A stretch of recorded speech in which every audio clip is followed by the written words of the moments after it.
Hello. Good morning प्यारे बच्चों। मैं मुख्तार अंसारी ज्ञान केमिस्ट्री क्लासेस में आपका हार्दिक स्वागत करता हूं। जैसा कि आप लोगों ने मेरी पिछली वीडियो में देखा है, उसमें हम लोगों ने विलेयता और विलेयता को प्रभावित करने वाले कारकों के बारे में पढ़ा है। अब आज के इस वीडियो में हम लोग जो टॉपिक पढ़ने वाले हैं वो है द्रवीय विलयनों का वाष्प दाब। देख रहे हैं आज क्लास का हमारे जो प्रकरण है वो है द्रवीय विलयनों का वाष्प दाब। अब सबसे पहले हम लोग बात कर लेते हैं कि द्रवीय विलयन किसे कहते हैं। तो द्रवीय विलयन का सीधा सा ये मतलब है ऐसा विलयन जिसमें जो हमारा विलायक होता है वो क्या हो, वो द्रव हो। तो ऐसे विलयन को हम लोग द्रवीय विलयन कहते हैं। अब विलायक हमारा द्रव होना चाहिए, उसके अतिरिक्त जो हमारा विलय है वो ठोस भी हो सकता है, द्रव भी हो सकता है और गैस भी हो सकता है। जैसा इससे पहले हम लोग पढ़ चुके हैं कि द्रव और गैस का विलयन, जिसमें हम लोगों ने हेनरी नियम के बारे में पढ़ा था, तो इनको तो हम लोग पढ़ चुके हैं। अब एक बार हम लोगों को क्या पढ़ना है, द्रव का विलयन पढ़ना है और द्रव और ठोस का विलयन पढ़ना है। तो आइए इन सबसे पहले हम लोग शुरुआत करते हैं वाष्प दाब के बारे में, जानते हैं वाष्प दाब क्या होता है। तो जैसा कि आप लोग यहाँ देख रहे हैं, एक पूरा एक बंद पात्र है। इसमें हमने क्या लिया, एक छोटा सा ये पात्र लिया हुआ है और इसमें द्रव भरा हुआ है। हम लोग जानते हैं किसी भी ताप पर क्या होता है, द्रव के अंदर जो अणु होते हैं जिनकी गतिज ऊर्जा ज़्यादा होती है, वे अंदर के अणु बाहर इसकी सतह पर आते हैं द्रव के, और द्रव की सतह को छोड़कर यहाँ पर बाहर चले जाते हैं। ये क्रिया होती रहती है। जिनकी ऊर्जा कम हो जाती है वो पुनः फिर कहाँ चले जाते हैं, इसी में चले जाते हैं, द्रव में चले जाते हैं। यानी कि द्रव से वाष्प में बनना वाष्पीकरण, और वाष्प से द्रव में बदलना ये कहलाता, संघनन कहलाता है।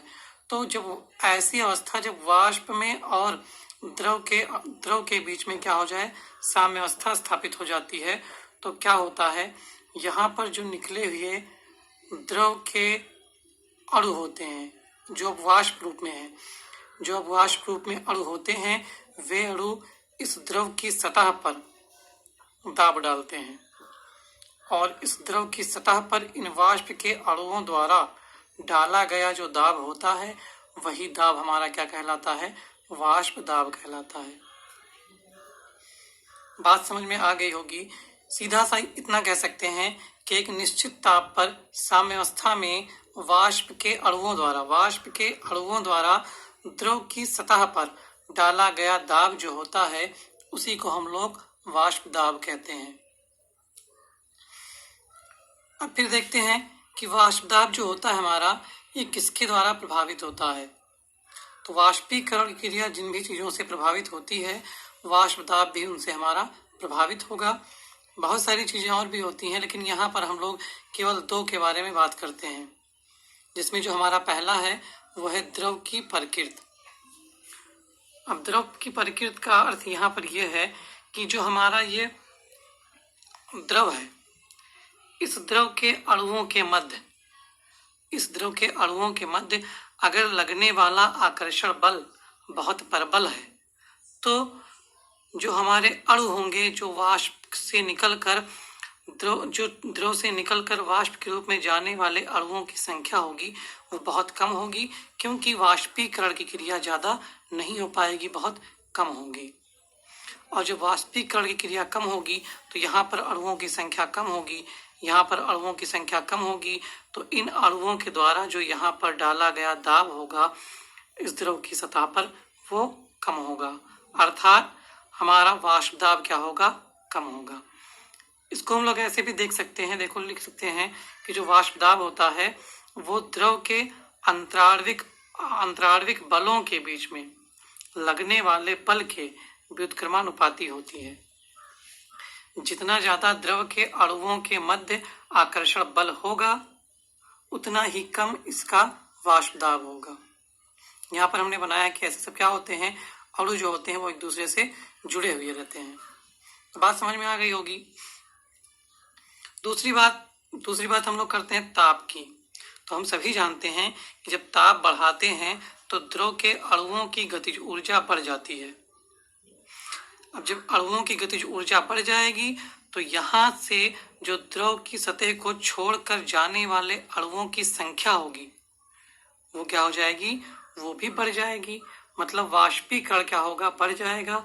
और जब वाष्पीकरण बढ़ जाएगा तो यहाँ पर द्रव के अणुओं की वाष्प के अणुओं की संख्या ज्यादा हो जाएगी, तो इनके द्वारा जो डाला गया यहाँ पर दाब होगा द्रव की सतह पर, वो क्या हो जाएगा, बढ़ जाएगा। यानी हम कह सकते हैं कि ताप बढ़ने से वाष्प दाब क्या हो जाएगा, बढ़ जाएगा। तो ये तो इनकी बात हो गई कि वाष्प दाब क्या होता है और वाष्प दाब किससे प्रभावित होता है। इसके अतिरिक्त हम लोग जानते हैं कि आर्द्रता से प्रभावित होता है वाष्प दाब, और फिर सतह के क्षेत्रफल से प्रभावित होता है वाष्प दाब। तो ये सारी बातें यहाँ पर नहीं करनी है, आप लोग पहले पढ़ चुके हैं। यहाँ पर बस खाली ये दो मुख्य बातें ही करनी है। दूसरा हम लोग बात करते हैं द्रव विलयनों का वाष्प दाब। अब इसका क्या अर्थ है, तो जब किसी पात्र में, ये कोई पात्र है हमारा, यहाँ पर दो वाष्पशील द्रव होते हैं, वाष्पशील द्रव हमारे द्रव होते हैं, तो यहाँ पर हम कह सकते हैं कि द्रव विलायक भी है, द्रव विलायक है और द्रव हमारा विलेय है। तो यहाँ पर क्या होगा, इस द्रव का जो हमारा वाष्प दाब होगा, देखो ये अगर मान लेते हैं कि द्रव ए का जो हमारा है उसका आंशिक दाब पी ए है, और द्रव जो हमारा पी अवयव है इसका दाब जो हमारा है वो पी बी है। तो इस विलयन का जो हमारा कुल वाष्प दाब होगा वो इन दोनों के आंशिक दाबों के योग के बराबर होता है, जैसे कि यहाँ लिखा हुआ है P = PA + PB। अब देखते हैं, अब अगर इन्हीं तरह के विलयनों के लिए राउल्ट नाम के वैज्ञानिक ने एक नियम दिया है जिसे हम लोग क्या कहते हैं, जिसे हम लोग राउल्ट का नियम कहते हैं। क्या होता है राउल्ट का नियम, देख लेते हैं।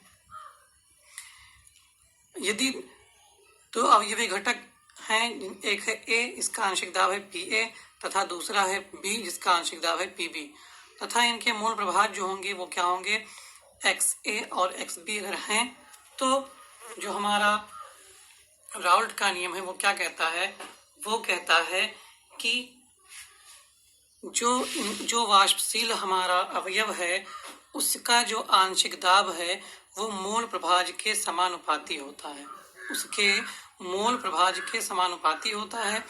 यहाँ पर हम लोग क्या करेंगे, समानुपात का चिन्ह हटाएंगे तो हमारा क्या आ जाएगा, एक नियतांक आ जाएगा।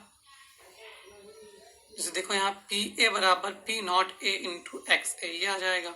ठीक इसी तरह से हम लोग अवयव B के लिए लेंगे तो B प्रोपोर्शनल लगाएंगे XB, PB बराबर हो जाएगा P0A × XB। ये हमारे दो समीकरण तैयार हो गए, जिसमें से यहाँ पर जो हमारा P0A और P0B है, ये A और B की जो हमारे अवयव A हैं, B हैं, इनकी शुद्ध अवस्था में वाष्प दाब है।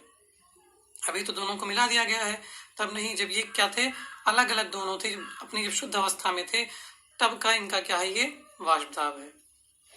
अभी हम लोगों ने पढ़ा है नीचे कि अगर विलयन है तो दोनों का क्या होगा, वाष्प दाब जो हमारा होता है वो जो कुल दाब हमारा कुल वाष्प दाब होता है वो उनके घटक अवयवों के आंशिक दाब के योग के बराबर होता है। तो यहाँ पर क्या है हमारा, अब हम लोग यहाँ पर जो निकाले हुए हैं आंशिक दाब जो हमने निकाल रखा है, इन्हीं आंशिक दाबों को हम लोग कहाँ रख देंगे, यहाँ पर रख देंगे।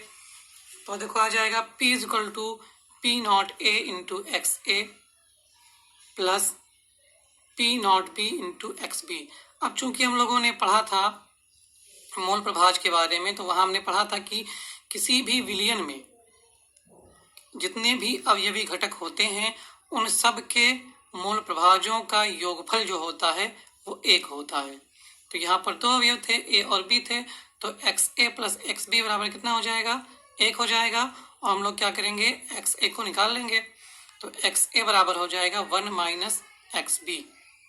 इतनी बात समझ में अगर आ गई तो फिर क्या करेंगे, इसको इस जो वैल्यू यहाँ पर रखी हुई है इस वैल्यू को हम लोग समीकरण 3 में रख देंगे, रख सकते हैं। देखो यहाँ क्या है, पी ए, तो पी ए यहाँ पर पहले से रख दिए हैं। एक्स ए का क्या मतलब, एक्स ए बराबर क्या है, एक्स ए बराबर 1 माइनस एक्स बी यहाँ रख दिए हैं, plus P naught B, P naught B x P रख दिए हैं। फिर क्या होगा, इस पी नॉट ए का इससे गुणा हो जाएगा तो हमारा ये व्यंजक कितना प्राप्त हो जाएगा। फिर ये ऐसे का ऐसा ही रह जाएगा। फिर क्या करेंगे, हम लोग इसको रीअरेंज कर लेंगे और जब रीअरेंज करेंगे तो हमारा प्राप्त हो जाएगा p बराबर P naught B into X P plus P naught A minus P naught A X B. अब इसमें से हम लोग क्या करेंगे, एक्स बी को बाहर ले लेंगे। एक्स बी को अगर यहाँ से बाहर लेंगे तो अंदर बचेगा P B minus P A plus P naught A. ये हमारा इतना व्यंजक बचेगा। हम कह सकते हैं कि विलयन का जो कुल दाब है P है वो अवयवों के मोल प्रभाज एक्स ए तथा एक्स बी का रेखीय फलन होता है। अगर समीकरण देखें तो इससे हम कह सकते हैं कि जो कुल दाब है विलयन का वो अवयवों के मोल प्रभाज के रेखीय फलन होता है। और यदि हम P को एक्स ए और एक्स पी के सापेक्ष आरेखित करेंगे, आप लोग देख रहे हैं अगर हम P को एक्स ए और एक्स बी के सापेक्ष आरेखित करेंगे तो एक सीधी रेखा हमें क्या होती है, प्राप्त होती है। यहाँ पर देख रहे हैं एक सीधी रेखा हमें क्या होती है, प्राप्त होती है।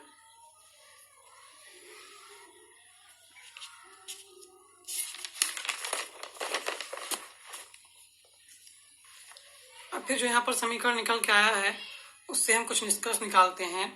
जैसे कि जो पहला पॉइंट हमारा है निष्कर्ष, पहला है विलयन के वाष्प दाब को अवयव के मोल प्रभाज से संबंधित किया जा सकता है। जैसा कि आप लोगों ने यहाँ पर अभी देखा है इस फार्मूले में, उससे क्या लग रहा है, इससे क्या हम लोग कर सकते हैं, विलयन के वाष्प दाब को अवयव के मोल प्रभाज से संबंधित कर सकते हैं। दूसरा क्या है, दूसरा है कुल वाष्प दाब अवयव बी की मोल प्रभाज के साथ रेखीय रूप से परिवर्तित होता है। मतलब जो अवयव बी का मोल प्रभाज है वो रेखीय रूप से कुल दाब के साथ क्या होता है, परिवर्तित होता है।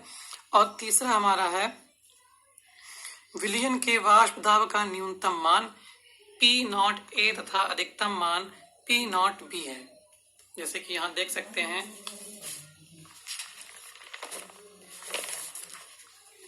यहाँ पर देख सकते हैं जो वाष्प दाब हमारा है वो अधिकतम मान किसके लिए है, PB के लिए है, और न्यूनतम मान किसके लिए है, PA के लिए है।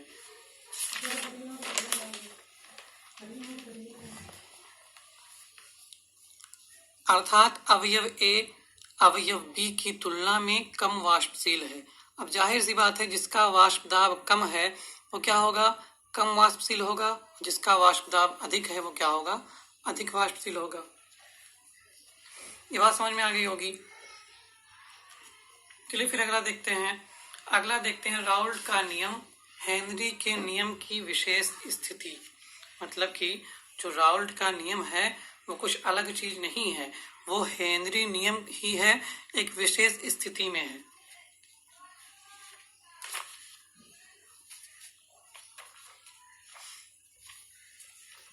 जैसे कि अगर हम राउल्ट के नियम के अनुसार लिखेंगे, राउल्ट के नियम के अनुसार लिखें तो हम लोग क्या कहते हैं, राउल्ट के नियम के अनुसार हम लोग कहते हैं कि किसी विलयन में उसके वाष्पशील घटक का जो वाष्प दाब होता है वो मोल प्रभाज के समानुपाती होता है। अब यहाँ पर हम लिख नहीं रहे हैं, किसी वाष्पशील घटक के किसी विलयन में उसके वाष्पशील घटक का जो मोल प्रभाज जो वाष्प दाब होता है उसके मोल प्रभाज के समानुपाती होता है।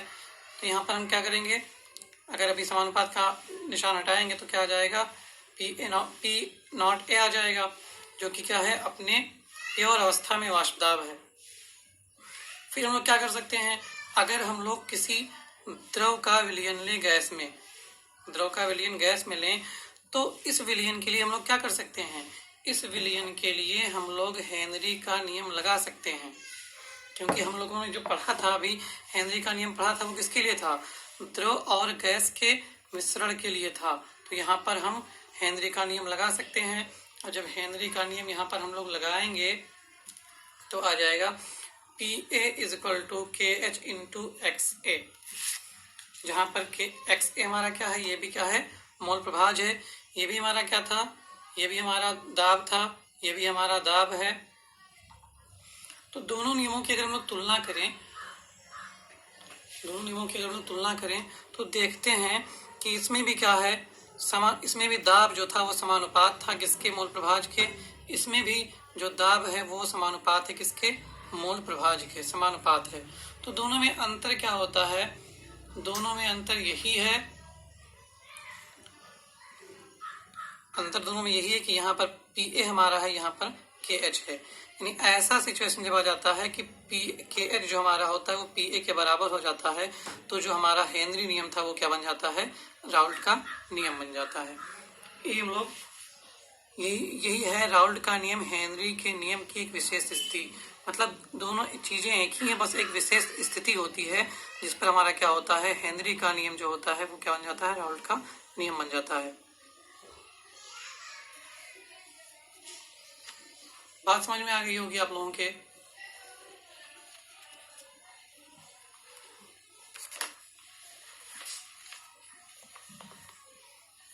अब आगे हम लोग पढ़ते हैं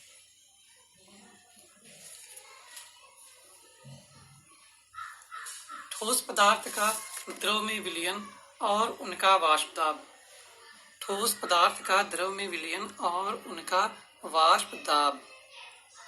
अब यहाँ पर हम लोग एक ठोस पदार्थ लेंगे और उसको, वो अवाष्पशील होगा, और उस ठोस पदार्थ को हम लोग वाष्पशील विलायक में डालेंगे। तो ऐसा करने पर हम जानते हैं, यहाँ पर सबसे पहले देखते हैं, अगर कोई हमारा शुद्ध विलायक है तो इस विलायक के अंदर क्या होगा, इसके अंदर वाष्पीकरण की क्रिया होगी, और वाष्पीकरण की क्रिया होगी तो क्या होंगे, जो इसके अणु होंगे, वाष्प के जो द्रव के अणु होंगे वो वाष्प के रूप में बाहर जाएंगे और क्या करेंगे, इस पर एक दाब डालेंगे। वो दाब वाष्प दाब कहलाता है, आप लोग जानते हैं।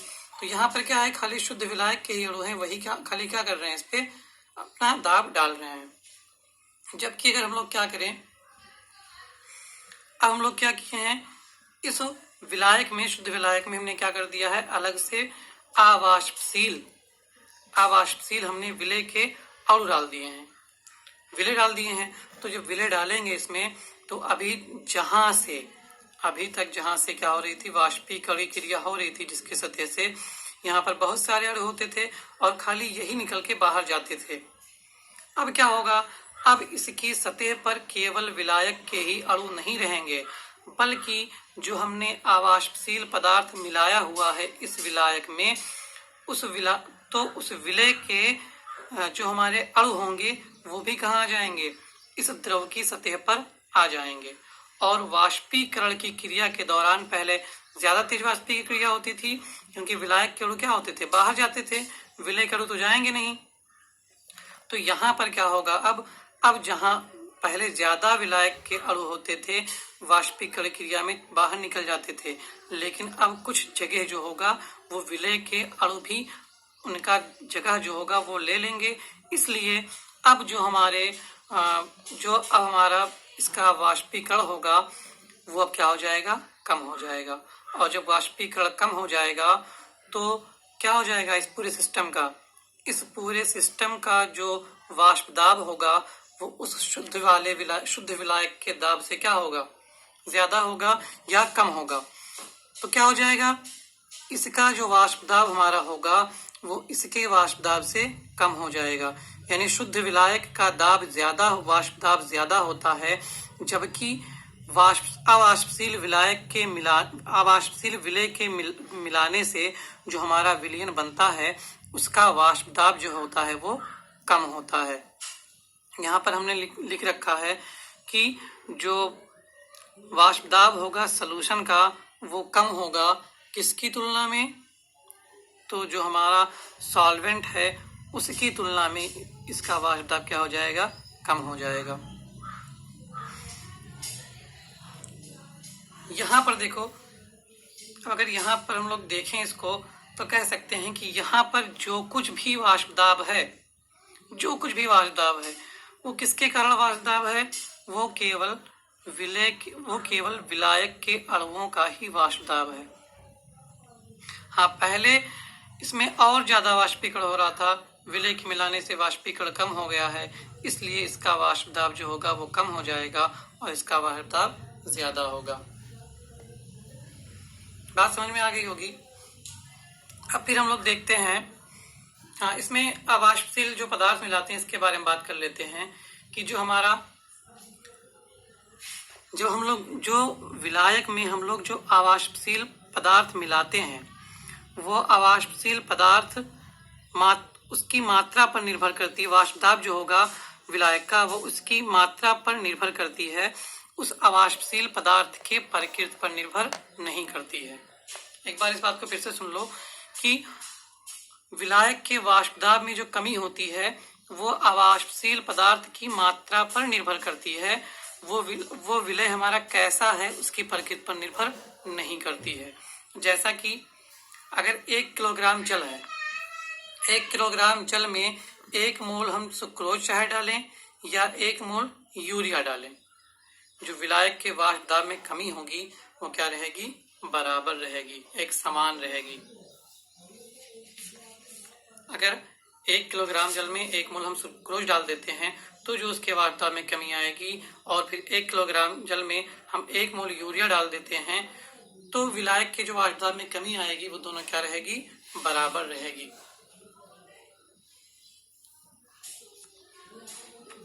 तो ये होता है हमारा। अब इसको हम लोग क्या कह सकते हैं, राउल्ट के नियम को फिर से एक बार हम कह सकते हैं कि एक निश्चित ताप पर किसी विलयन के प्रत्येक वाष्पशील अवयव का आंशिक दाब मोल प्रभाज के समानुपाती होता है।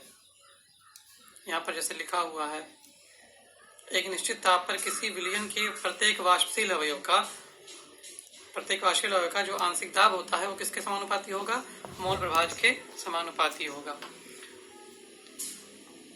तो बच्चों, आप लोगों ने देखा कि हम लोगों ने क्या क्या पढ़ा है।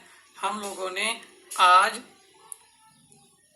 द्रव विलयन में वाष्प दाब कैसा होता है, कितना होता है, कैसे घटता है, कैसे बढ़ता है, उसके बारे में आज हम लोगों ने पढ़ा है।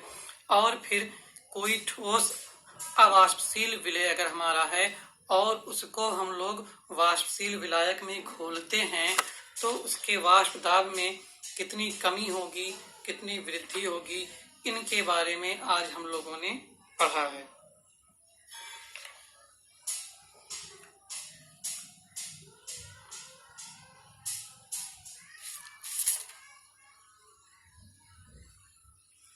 अब अगर इनके बीच हम लोग क्या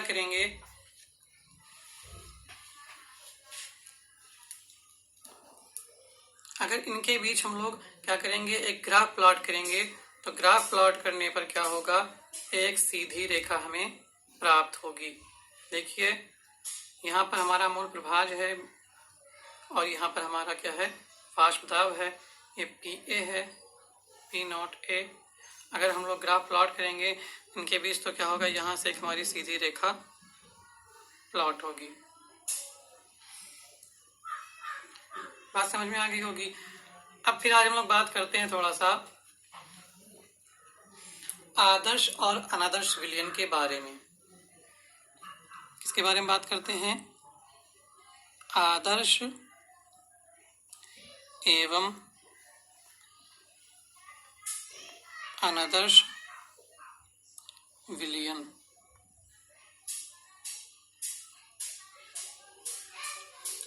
तो आदर्श विलयन किसे कहते हैं, अनादर्श विलयन किसे कहते हैं?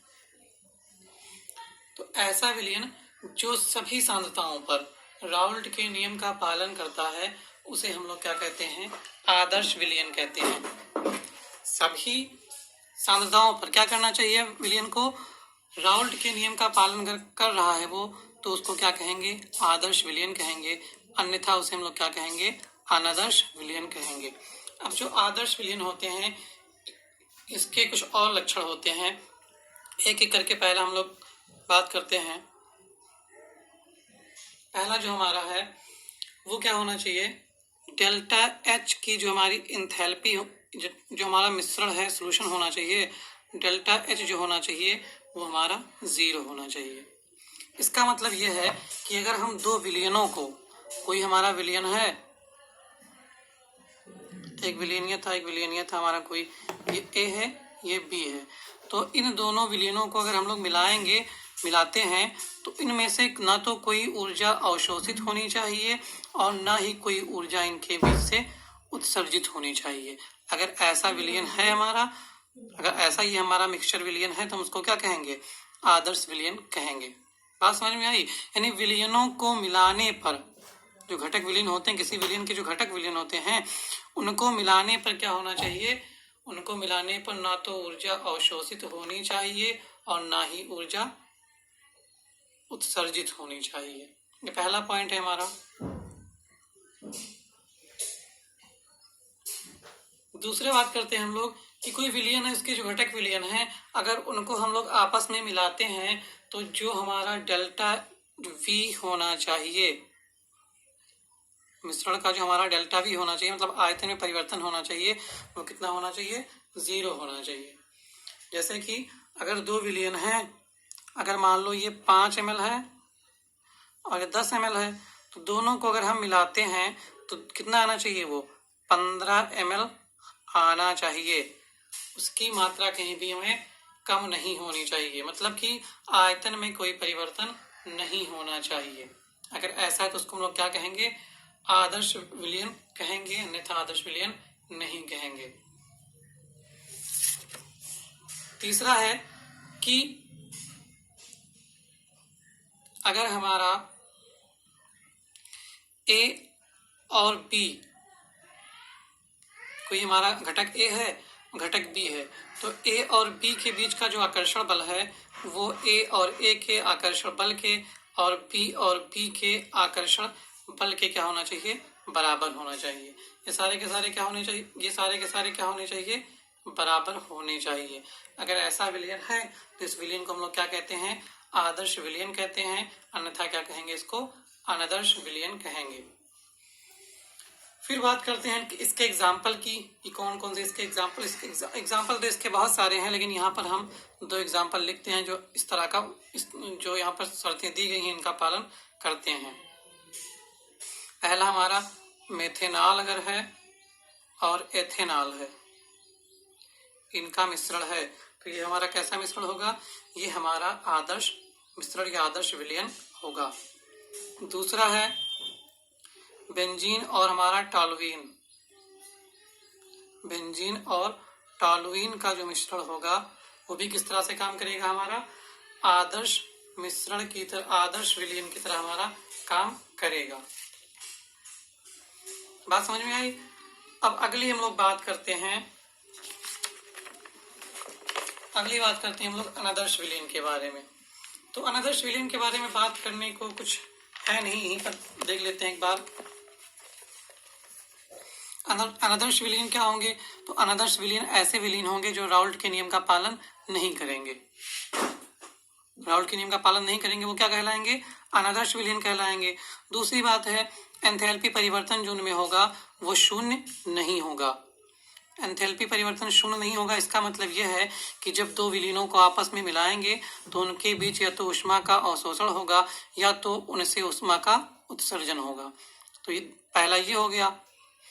फिर दूसरा है कि यहाँ पर हमने भी क्या पढ़ा था आदर्श विलयन के लिए? आदर्श विलयन के हमने पढ़ा था कि जो आयतन में परिवर्तन होता है वो शून्य होता है, मतलब आयतन में परिवर्तन कोई नहीं होता है। जबकि अनादर्श विलयन में क्या होता है कि अगर दो विलयनों को हम लोग आपस में मिलाते हैं तो दो घटक विलयनों को अगर हम लोग आपस में मिलाते हैं तो उनका आयतन हमेशा बराबर नहीं होगा, या तो कम हो जाएगा या तो फिर ज्यादा हो जाएगा। लेकिन जैसे यहाँ 5 ml ले रहे थे पहले हम आदर्श विलयन वाले में, तो 5 ml और 10 ml ये टोटल कितना हो जा रहा था? 15 ml हो जा रहा था। लेकिन जो अनादर्श विलयन होंगे, अगर 5 ml इसको लेंगे, 10 ml इसको लेंगे हम, तो या तो वो 12 ml हो जाएगा या तो वो ज्यादा उससे हो जाएगा। मतलब 15 नहीं रहेगा, या तो 15 से कम हो जाएगा या तो 15 से ज्यादा हो जाएगा। तीसरी बात हम लोग करते हैं कि यहाँ पर जो अणुओं के बीच में हमारा जो आकर्षण बल जो था वो यहाँ पर क्या था? ए बी और ए बी के बीच जो बल था और ए के बीच में जो बल लग रहा था, ए बी बी के बीच में जो बल लग रहा था, ये तीनों क्या थे? बराबर थे। लेकिन यहाँ पर हमारा कोई भी बराबर नहीं होगा। ये ए बी वाला आकर्षण बल ए के बराबर नहीं होगा और जो ये वाला आकर्षण बल होगा वो बी के बराबर भी नहीं होगा। तो बच्चों इसको आप लोग एक बार रिवाइज कर लीजिएगा अच्छे से। हाँ, इसका जो हमारा क्या होता है, एग्जाम्पल हम लोग ले सकते हैं, जैसे H2SO4 ले लें, प्लस इसमें जल डाल दें, तो क्या होगा इससे, ये हमारा अनादर्श विलयन का एग्जाम्पल होगा। ठीक है बच्चों, आप लोग इसको एक बार अच्छे से रिवाइज कर लीजिएगा। आप लोग क्लास को देखिए, और आप लोग अगर अच्छा लगे आप लोग तो अपने दोस्तों को भी शेयर कीजिए, ताकि किसी और का भी भला हो सके उससे। ठीक है बच्चों, धन्यवाद।